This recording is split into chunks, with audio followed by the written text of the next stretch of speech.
Le Sénégal entre officiellement dans l'ère pétrolière et à l'initiative du Premier ministre Ousmane Sonko, une révision du Code des hydrocarbures est lancée. Une réforme stratégique au moment où le pays commence à exploiter ses gisements de Sangomar et Grand Tortue à Méhim. Le Premier ministre entend faire de cette réforme un outil de justice économique. En 2024, le pays a connu une croissance de 5,8% portée par les premiers barils. Le taux d'extrême pauvreté a chuté à 8,4% avec une projection à 7,5% en 2025. Maintenant que la richesse du bassin sénégalais en hydrocarbures est avérée, le dispositif législatif essentiellement construit autour du souci d'attractivité par les incitations de tous ordres doit être revu et adapté aux meilleures pratiques internationales. Mais les défis sont réels.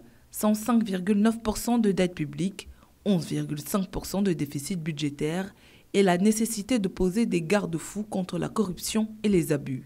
Sur le plan environnemental, les émissions de méthane restent faibles, 390 kilotonnes en 2023, soit 0,1% des émissions mondiales, dont seulement 3% proviennent du secteur énergétique.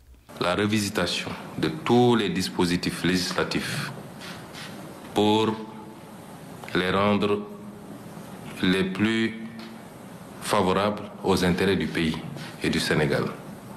C'est le code pétrolier, le code minier, le code gazier et tous les autres codes connexes.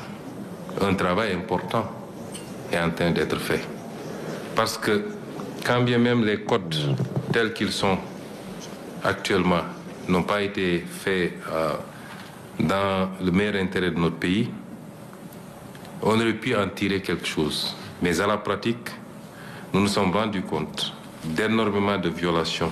En lançant cette réforme, le Premier ministre Ousmane Sonko et le gouvernement affichent une ambition: transformer l'or noir en moteur d'équité, de développement et de souveraineté pour le peuple sénégalais.